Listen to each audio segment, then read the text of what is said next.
যে পাঁচমিশালি সবজি দিয়ে ভাজি আর পরোটা। এই যে ভাজির জন্য আমি দিয়েছি পেঁয়াজ কলি, ফুলকপি, মূলো, আলু, টমেটো, ঘরে থাকা সবজি দিয়ে। এই দেখো, দেখেছো পাঁচমিশালি সবজি।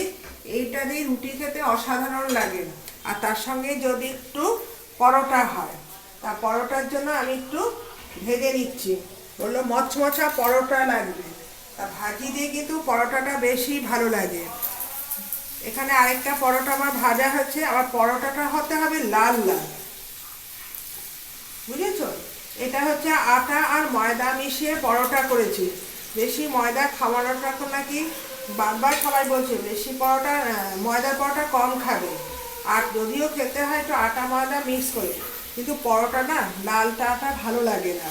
একটু সাদা সাদা যদি লুচি, সাদা সাদা পরোটা না হয় না, তা আমার পরোটা এই দেখো লাল লাল পরোটা সাধারণ লাগবে ভাজি দিয়ে পরোটা।